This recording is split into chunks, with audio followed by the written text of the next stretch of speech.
guys, welcome back to my channel. My name's Amanda, and this year I've gone back to doing film reviews. There have been some great films out there, and I really want to talk about today's. I've been wanting to talk about it, but I've been going backwards. So this is a mid-movie I watched this year, Obsession. It is rated R. It was released May 15th, 2026. The budget was $1 million, and the director is Curry Barker. The cast is Inde Navarrette as Nikki, Cooper Tomlinson as Ian, Megan Lawless as Sarah, and Michael Johnston as Bear. The synopsis is Bear uses a magical object called One Wish Willow to make his crush fall in love with him, leading to terrifying possessive consequences. Now, when this movie came out, I did not rush to the theaters. I was still very much not caring about films this year.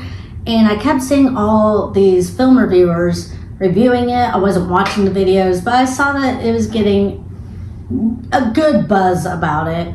But I just didn't care. I was just like, none of the movies, even the ones I was hyped for, I did not care for. So I really did not care. But what sold me to go I'm gonna go check it out, was who the director is. Curry Barker. I watched his reels on Facebook, but his YouTube page is That's a Bad Idea.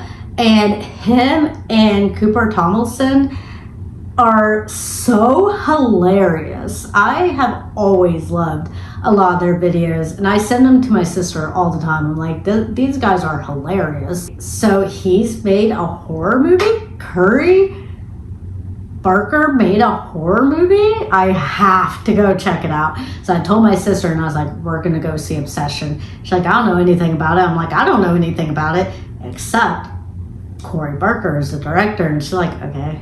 It didn't really hype her up, but I'm like, I want to check it out because this guy's funny.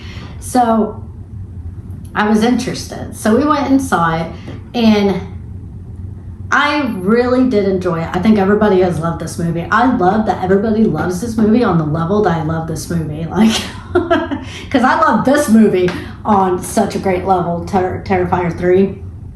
I love that movie. All the Terrifiers on that level. And you have your group of people who love it just as much as me. But Obsession, I think, is really, it's something special. It really, truly is. It starts off with Bear. I think that's the interesting key to it, is Bear. And I think his name is Baron, but they call him Bear for short. And he's practicing how to ask this girl that he has a crush on, Nikki, out. And how to tell her, hey, I've had these feelings for you, and I'll take care of you, And his friend, Ian, played by Cooper Tomlinson, basically told Bear, no, dude, you can't say all that mushy-gushy stuff. She doesn't like that. Nikki, if you just call her Freaky Nikki. And he's like, wasn't that a diss? And he's like, yeah, but she'll like that. You don't really understand why he's misleading him like that until later in the film. And I definitely read the friend group very incorrect. I thought that I thought that Ian and Sarah were a couple, and that Nikki and Bear were just friends. And it turns out completely different. Well, Bear goes home, and he unfortunately finds that his cat passed away. And he himself is living in the house where his grandma had currently passed away. And so she had medication out, and the cat got into the medication, and it didn't end good. And so the cat passed away, and Nikki calls, and she's like, hey, are you coming out with us tonight?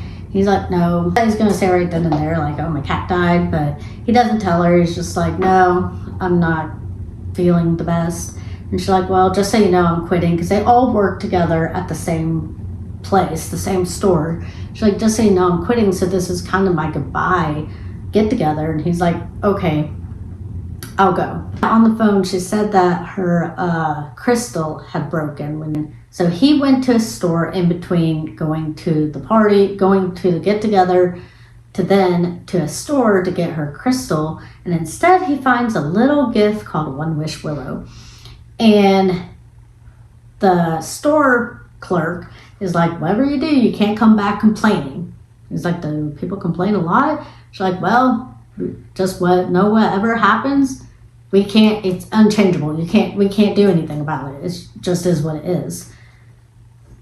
And he's like, okay, whatever that means, sure, I'll pay. So they all go, and you really see Nikki being herself. You'll understand what I mean soon, but she's just a really level-headed, down-to-earth girl. As they're leaving, Nikki is such a sweet girl because she, even before they leave, wants to give a homeless man some money. And people are like, oh, he's just going to go use that for incorrect stuff. And she's like, no, I need to give that to him. So she goes and does that. And I could tell what Bear liked about Nikki for herself. That was a very sweet thing to do. And in that moment, I could see why he liked her so much. But she's like, I just kind of want to go home and get some rest. And Bear's like, I'll take you. And so Ian's like, are you sure? I think there's a time Ian says something annoying, and Nikki rolls her eyes and looks at Bear like, get it? Like that. I do that with my friends all the time when one friend is yapping some tomfoolery and you're rolling your eyes looking at the friend like, we have to listen to them again. That's kind of how she looked at Bear like, really? And he took it as, wow, I think tonight's the night. Like, I think I can mention I like her tonight. And so they're driving home, and she really opens up to him. She says, you're the only person I can really tell all these worries to, about, I think it's just life. I can't really remember all the details. But that's when he tells her about the cat passing away and everything. And they just really bonded in that moment. And it was a little frustrating because he did have such an open door. When they're at her house, they're parked outside her house, she does open the door like, Bear, let's cut the bullshit. Do you like me? Do you have a crush on me? There's the door wide open. And what did he do? No, I don't. And she's like, okay, well, I guess I'm going inside then. He's like, okay, bye. And she just leaves. And he's like, what the fuck did I just do? She literally just asked me, and she was right there, and I just blew it. I thought he was going to give the one wish willow to Nikki, because the whole time he's like, oh, I have a gift for you. Oh, I have a gift for you. Oh, I have a gift for you. And I don't know if he ever gave her a gift, but he doesn't give her the one wish willow.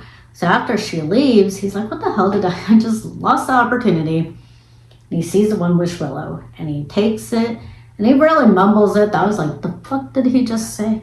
But he takes it and he says, I wish Nikki could love me more than anybody else in the world. And he breaks it. And this shit is instant. It's like there is no going to sleep saying, okay, now she's at my door in the morning. He's like, I wish she could love me more than anything in the world. Snap. He looks over, and her shadow, the way they frame the shadow, the cinematography is epic. The cinematography, the editing, I'm already getting grading stuff right there, but those are 2 points, absolutely, because the way they shadowed her in the door frame was just eerie, and she's just standing there, and he's like, Nikki, you good? And she's like, I don't want to be alone. And he's like, what? Like, go inside. And she goes over and she's just talking weird. She's like, my dad's dying and da-da-da-da-da. And out of nowhere, she is like, and I don't know, what's going on? And he's like, what's going on? Like, what's wrong with you? And she's like, oh, nothing, ha, ha, ha. Like, weird. And that is why Inde Navarrette is such a great actress, because it was so uncanny valley of how someone could go from, no, yeah, I'm this happy, chipper little, what's going on? Like, I don't understand. She just starts saying some weird stuff. And she even says like, oh, well, yeah, my cat died. And Bear's like, your cat died? And she's like, no, I don't have a cat. Your cat died. Like, and that's where you laugh, because it's like, the fuck? Like, what is wrong with you? And it was just unnerving.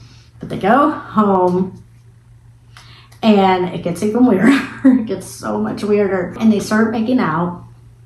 And that was another creepy part because they're kissing, they're really into it, things are heating up, when all of a sudden in the middle of a makeout session, she just is like, what the fuck? And like pushes herself off the bed and is like, where am I? He's like, what's the matter? You're freaking me out. And she's like, oh, nothing. Do you still love me? Just that switch is like, what the fuck? And it was so weird. But there's another scene, he wakes up and we don't know where she is. And all of a sudden you notice, it's like in Hereditary when the mom God, that scene still scares me. The actual look back here. The mom was on the ceiling in Hereditary and you don't see it. Oh, she's over in the corner, but you could kind of see her. You could see her shape, the shape of her. And he's like, Nikki, what are you doing? And she's like, I just want you to still love me. Da, da, da, da, da. Like all this little jibber jabber baby stuff. But then she like moves like really fast out from the corner, like that. And he's like, what the hell? You're freaking me out. And then she's like, I don't know. He has to say like, yeah, I do still love you and I do still like you. Da, da, da, da. And so she's like that and like that, like just freaking disappears. And it's so creepy. But it's neat that Curry Barker actually edited it to where he reversed that scene where she walks away so fast. But imagine talking to someone and they do that in real life. It'd be so creepy. Then they have a montage of them getting along and they've been together for a while. But the other friends are like, this is weird that they all of a sudden are all over each other, because this has been a friend group that's been a friend group for a while. Everyone basically knows the dynamics. But Cooper, I keep calling him Cooper, damn it. Ian asks Bear like, hey, you know, he tells Bear, he calls him, they're out to dinner, and he calls Bear and he's like, hey, you know that I hate to tell you this, but I don't know what's going on with Nikki. I don't know if she's going through something because of her dad, but you know her dad's not actually sick. I called around and he's fine. And the whole time he's on the phone call, Nikki is standing in the back of the restaurant just staring at him. And he's like, yeah, he's not sick. And also, I hate to be a jerk, but I have to tell you that I don't know why Nikki's acting like she's all over you, because she used to just compare you to a brother. And Bear's like, that's just weird. So he hangs up the phone. He goes back to the table where Nikki's sitting down again and not staring at him. But he sits down and she's like, what's wrong? He's like, is everything okay with your dad? Is your dad really sick?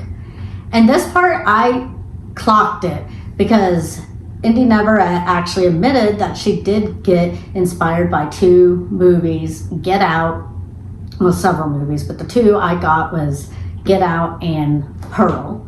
In the Get Out scene, I clocked it the instant she started doing it, because he's like, is your dad really sick? And she's like, no, no, no, no, no, no, no, no, no, no, like that. And I'm like, dude, that's just like Get Out. When that woman, he's like, did you unplug my charger? And she's like, no, no, no, no, no, no. Like, just that was like, dude, that's like Get Out for sure. And she's like, I thought we were having a good time. Don't do that. I thought we were having a good time. Bear's like, there's things about Bear. If this were to have had a second, more upfront title, it should have been called There's Something Up with Bear, because there's something up with Bear. But for some reason, the morning after they first hooked up, she unburies the cat and puts it in his kitchen for a ceremony with a candle. And he's like, you can't do that. And then this, interrupting a restaurant, going like, no, no, no, I thought we were having a good time. He's just like, okay, I guess I just won't mention this sensitive topic again. It's like, why are you putting up with this? Like, I don't know. Like, yeah, you have a crush on someone, but when you start dating them and they're acting batshit crazy, hit the road, Jack, and don't come back unless there's something up with Bear. I'll talk about it a little bit. because she doesn't work at the place anymore. She's not going to work, and Bear still has to go to work. And this part had my jaw on the floor. I literally was like, what? Because she packed him a lunch, and he's like, okay, well, I'll be going now. And she freaks out, and he's like, hey, don't do that. Like, just, it's okay. It's going to be okay. So she does that smile, which is very Pearl, from Pearl, that very ending scene where she's just like, and she did that all day. Nikki was left there all day, just, and what happens during the day? Well, you have to go to the bathroom. Did Nikki leave that spot to go to the bathroom? Nope. She stayed there all day, just like that. But the creepy part where it dropped my jaw was when he's like, okay, well, I'm going, bye. And he turned around, and you just see him like, what? And I'm like, what does he see? What does he see? The camera turns around, and the whole door is just taped up with duct tape. Because she doesn't want him to leave. I don't know why, that part. It's probably because I have claustrophobic issues. That part, I felt like I couldn't breathe. Like, the scene went on to where he went to work, and I was still like he got out. He broke the duct tape and opened the door and got out. I was still like, what? Like, I don't know why. That part, like, was so creepy to me. But he goes to work, and Sarah was there. And this is where parts with Sarah and him confused me, because I really thought Sarah was dating Ian, but they weren't. And it turns out Sarah actually likes Bear, and they were getting close. So I was thinking that at any moment Nikki was going to come in and crash the party at work, but she doesn't. But he starts eating the lunch that she packed, which, if a woman who unburied her cat, put it in the kitchen for a memorial with a candle, and then interrupted your whole dinner outing, going like, no, I thought we were having a good time, and then duct tape your whole fucking door shut. Why the hell would you eat anything that woman ate, what that woman cooked? I wouldn't. Heck, I don't even drink drinks that people offer me. When I do the mobile grooming, I have so many clients, so many customers being like, would you like some water? Would you like something to drink? Every time, nope.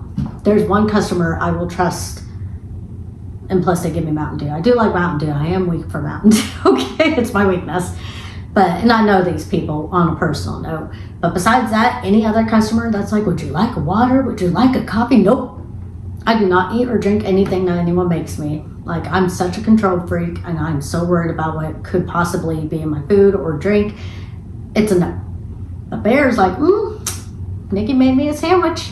But after before she duct taped the whole door, time to eat it. So he's eating the dinner, he's eating lunch, and at the dinner, he mentioned to her how he wants to go be a worldwide chef, or someone who tests food and stuff like that. And so on the note, it says, okay, food critic. And on the back, it says, what's the verdict? Cat? Who just lost a cat at the beginning of the movie? Who on earth that cat and put it in the kitchen with a candle? Why would the note say cat? And the most annoying part was Sarah going like, what does that mean? Why would it say cat? Why did it say cat? What does cat mean? What's that supposed to mean? I don't know what that means. And Bear's like,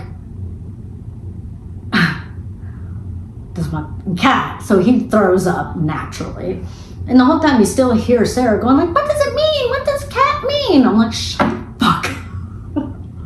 That was annoying to me. They get invited to the party. He gets invited. And Ian's like, I wouldn't mind you going, but Nikki cannot go. And he's like, yeah, for sure. I can totally go to this party without Nikki. No problem. And for some reason, again, Bear goes back home to ask permission to go to the party instead of just being like, yeah, for sure I can go to the party. In fact, let's just head there now. Instead of me going home, asking a psychopath who taped up my whole door for permission to leave, who is so up my ass this entire time. How about I just skip that part and go to the party now? I'll help you set up. I'll buy some pizza for the party. Cool. Nope, he goes home, asks for permission, and that's when we find Nikki. Still standing in the same spot. She's pottied all over herself. She is not doing okay. And so he's like, oh my God, we have to get you cleaned up. So he's getting her cleaned up. And this part kind of reminds me of me because she's in the shower, she's getting cleaned up. And he's like, oh, by the way, Ian is having a party. And she turns off the water like immediately, like, Wah! And she's like, oh yeah, cool, yeah, we can go. And he's like, oh, well, it's kind of a guy's party. And she's like, she'll just like go into these little like fits, like, you don't love me anymore. And he's like, no, you can't. She said that Sarah was invited. So he's like, I didn't think Sarah was invited, but yeah, if Sarah's invited, you can go too. And she's like, okay. And I've definitely done that too, like throwing a little temper tantrum just so I could go as well to something. A social event, not that bad, but you know, you want to be included, I get that. But, so they go. It's the most awkward effing thing. Okay, it's so awkward because they're playing this Jenga game where when you knock something over, you get a challenge. And one challenge was that, actually I don't even know what her challenge was. It was very awkward, but she just started reading this poem. And it's basically a retelling of Hansel and Gretel to where they're brother and sister, and it's insinuated that the witch like wanted them to lay with each other, and that's, I don't know. The air was charged by the distant call of a night bird. His face was obscured, but I knew he was looking at my chest, each side stretching, recently matured to different sizes. And so, come lie with me like the old woman taught us when we were children, I said. He closed the door and leaned against it. You're not my wife, Gretel, he said. I'm more than your wife. I'm your sister. Hansel flinched and reached for the door handle. I knew he would not leave this place. He would relent and choose to be inside me like he had many nights before.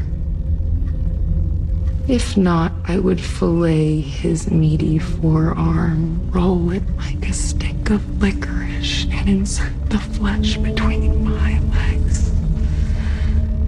Hansel is my soul, a love only the branch of a willow tree could conjure. Brother, you will be inside me tonight.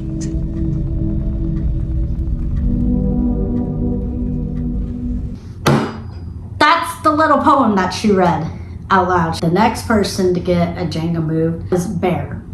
And his was kiss the person sitting next to you. Sarah was sitting next to him. And this scene, it was disturbing. It was awkward. It was secondhand embarrassment. It was just, it was so intense too. But Sarah's just sitting there and you just hear Nikki come around and move her chair back and push her all the way to the back. And then she sits on the floor next to Bear.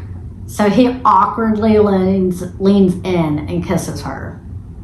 And Sarah's just like, fuck me, I guess. Like, the fuck? That scene was so awkward and it lasted so long. It was so awkward. At one point, finally, this is when all those breaks I was telling you guys about, when at the very beginning, when she was outside his car and she's like, oh yeah, I'm so scared, da da da da da. And then it's like, whoa, what the fuck? And then when they were making out for the first time and everything's getting passionate, and all of a sudden there's a break of what the fuck? And she like threw herself off the bed.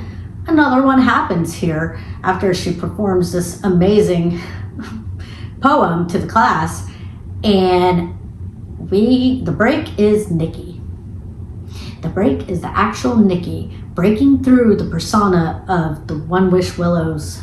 Basically, we don't know if she's a demon. We don't know if it's that she is possessed, or if it's just an entity. I don't know what it is, but she breaks through and she's like, it's not me. It's not me. And whether she was doing this to kill the entity, or she's been so miserable, and basically what in Get Out would be considered the sunken place. She's been so in peril in that area that she just takes a bottle and smashes it over her head.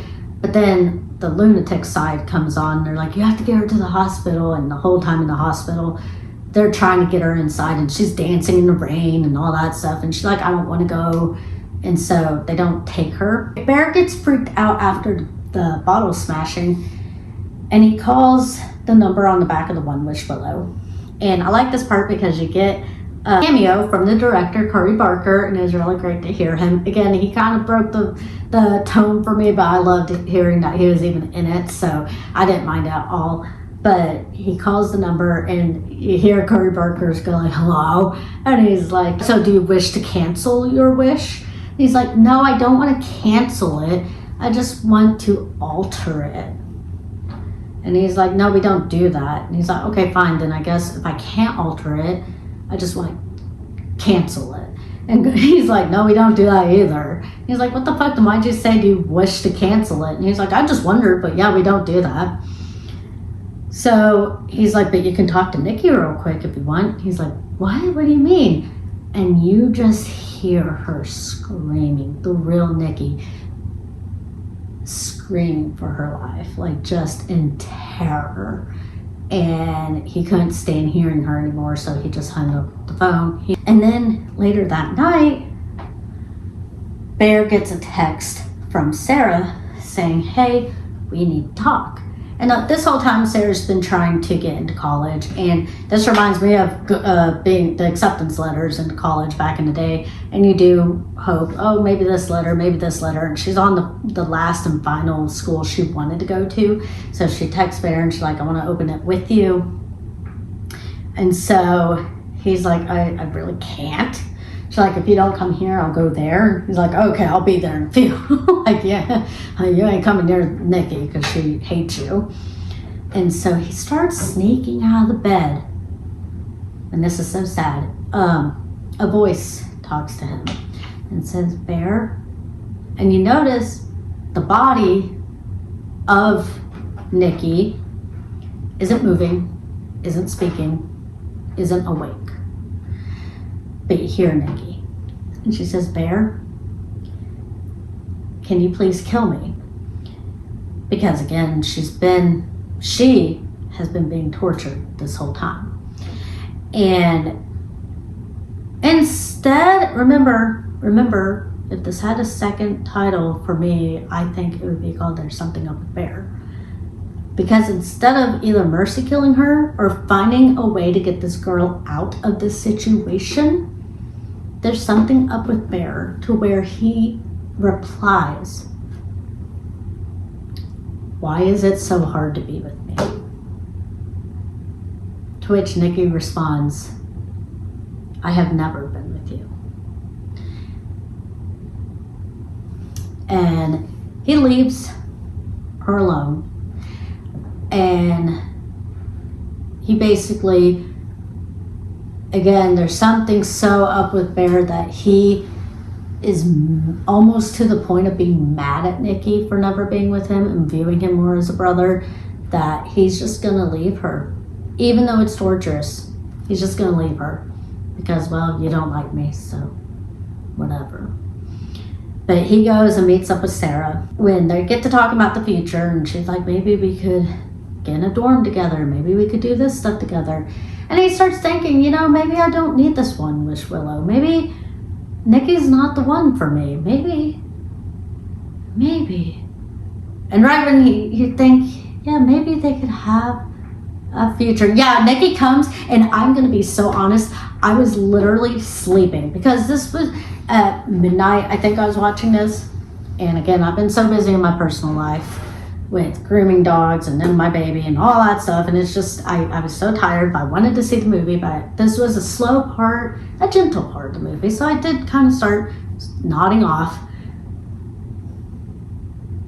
until Nikki breaks the window with a brick, puts the brick on the wheel of the car, and takes Sarah's head. And doesn't just, smash her head once or smash her head twice. I'm talking, she just kept ramming her head into the brick in the wheel of that car over and over and over to where her face was completely gone. Completely deflated, completely off the scene. And yeah, that was just, I woke up. And when I woke up, I just see this woman getting her head bashed to death over and over and over. And I'm just like, again, another time of what the fuck? Not only has Bear led to Nikki being imprisoned by this whole entity, now Sarah's life is gone. And so he's like, what the fuck? So he gets really mad and he decides to go back to the shop he bought the One Wish Willow. Even though they said there's nothing we can do after these wishes, you don't get what you want. Don't come complaining to us. He goes back and it's a new clerk guy and he's funny. He's like, oh yeah, we don't sell those anymore. He's like, what? I need one. Because you only get one wish. That's why it's called One Wish Willow. And you only get one, so he needs another one so someone else can wish for him to have never made the wish is what he's wanting. But the clerk's like, yeah, we don't sell them anymore. He's like, what do you mean you don't sell them? What do you mean? He's like, okay, well, first off, you have bad energy, so you need to calm it down. We don't need that bad energy up in here. But I was just kidding, they're right here. And he's like, oh, okay. And then it's interesting because that clerk discloses that he actually made a wish and you can tell he's fine. So it is interesting, the One Wish Willow, because I really thought it was like, the way they were talking about, like, if you don't get what you want, don't come complaining to us. That, to me, I think the moral was going to be careful what you wish for. Because, yeah, the girl you've always wanted is obsessed with you, but now all this crazy shit is happening. So I thought that was the moral of the story, but this guy is actually okay from his One Wish Willow. And then the next wish we see come true is he goes to Ian's house. Can't add a marker to that one. I know his name is Ian now. He goes to Ian's house and he's like, dude, the whole reason she's even been obsessed with me is because I made this One Wish Willow and it just went crazy. It's going wrong. I need someone to unwish the one wish. And Ian doesn't believe him. He's like, oh, you're crazy, whatever. He's like, just wish it. Just whatever you do, just wish to unwish my wish. And Ian, being a smartass, takes his One Wish Willow and he's like, this thing doesn't even work. Like, I wish for $1 billion, crack. And again, to have him circle back around to be careful what you wish for, I thought would have been neat. It starts pouring down money. Billions of dollars start coming in and flooding his entire house. And I thought it would have been a neater trope to where, okay, Ian gets all the money, his house gets filled with $1 billion, but what happens when you get crushed by all that amount of piles of money? That shit is heavy. I thought it would have been neat, like, okay, you got your $1 billion, but now you didn't make it because you got crushed by the money that you wanted. But for some reason, that's not the way it went. And he actually ends up leaving the house afterward to follow Bear back to Nikki's house. And he even said, whatever you do, do not follow me and do not go to Nikki's house. Because when they go to Nikki's house, she has unburied something else. It's Sarah's body. Yep, it's naked in the living room. And it's also decapitated and she's wearing her scalp. Kind of reminds me of the Backrooms again. How many people do we have to watch wearing scalps of other people? It's so bizarre. She also is wearing Sarah's tattoos. Interesting, because in her entity's mind, Bear must have liked something about Sarah. So it started dressing Nikki up as Sarah. Crazy. But this is when shit hits the fans. Ian, again, like I said, instead of staying back and being crushed by the billions of dollars, he comes in. I don't know if he was trying to be a rescue hero or trying to be the hero or what he's trying to do. He just walks through the door and she shoots him and he dies. And then she's basically begging Bear, like, you still love me, right? You still love me. And again, the vomit and fecal matter and all that stuff is all over her because she's just losing her, literally losing her shit at this point. And she's like, but you still love me, right? And like smearing his face. And he's like, yeah, I love you. He takes the gun and he goes into the bathroom. And she starts like really trying to gaslight him at this point. I'm glad he didn't fall for this because she's like, it's okay, we can just take it back. Like, it's fine. It's okay if you want to have friends. And da-da-da-da-da. And we can take a break. And I'm like, don't believe her, don't believe her, don't believe her. And he starts, doing this and like all that, but he doesn't actually go through with it. And instead he sees the medicine that the cat found. So he takes some of the medicine and he starts to almost get rid of them, to throw them up. When you hear, it was so faint. My sister actually had to clue me in on this one because it's so faint I didn't hear it on the first watch, but you do hear a crack in the distance and he stops about to upchuck the pills and he gets up and he leaves the bathroom and he's just so happy to see Nikki and she's just so happy to see him and they're just so happy to see each other and they go to each other and they embrace each other because Nikki made the wish that Bear could be just as equally obsessed with her. So I wonder what Bear, even in that brief few minutes, was going through. Did he go into a sunken area? Was he being tortured, even if it is for a short time? I kind of am interested on what they went through while these entities were at the forefront. But while they're about to have their happily ever after, the pills still were in his system and took effect, and he does die on the floor. And the guy on the phone, of the one Wish Willow, Cory Barker's character, did tell him the only way you can undo this wish is if she, Nikki, or you die. So again, he took the pills, and that's why he was doing that, because he's like, I just want it to end. But the instant his lifeline went flat, Nikki comes back. And I love the way this ended. It definitely didn't end ambiguous. We finally had a really non-ambiguous ending, but it is such a sad ending. But it really hit for me because she is just sitting there in all this mess and just screams. And you see the TV, it points to the TV on the floor, and you just hear her screaming until the credits roll. And I don't know, talk about an obsession too, but I know Cory Barker has definitely mentioned like a TV series you could do, because you could do the One Wish Willow in a lot of ways. I just wish we got more lore again, like meaning were to have been more of, be careful what you wish for. Yes, you get the item you want or the wish you want, but it comes at a cost. It's kind of like what happens when we bring our deceased back from the dead. They don't come back the same kind of thing.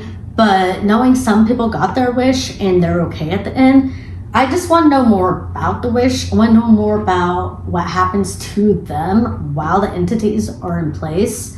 Stuff like that. So I wish there's more lore for sure. But guys, I'm so happy that this movie took off the way it did. I think it's still in theaters and we're about to be in July. So I'm so happy this film really has taken off. I'm wishing nothing but the best for Cory Barker, and I'm so excited that he signed on for Texas Chainsaw Massacre remake. But real quick, let's do the rating.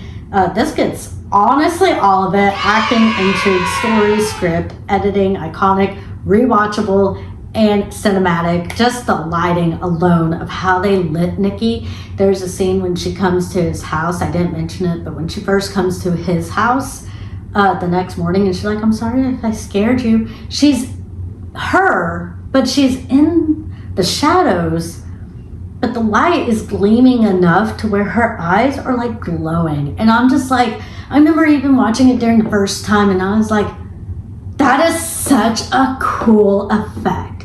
It was a natural effect, and it hits so well. There's something just so simple, but so great about it and iconic to me, honestly. So this gets an A+. To me, it's the best movie of the year. I really do like it. I do feel like there's a lot more to unpack with the Backrooms. So for a while before I did the rewatches, I was thinking Backrooms was going to win #1 for right now, but I just think Obsession. I'm obsessed with Obsession. You're obsessed with Obsession. If you're not obsessed with Obsession, you will be obsessed with Obsession once you watch Obsession. Have you seen Obsession? Tell me what you liked about Obsession. Let's just keep obsessing about Obsession. But please like, subscribe, check out the rest of my 2026 reviews, and I'll see you guys real soon. Thanks. Bye.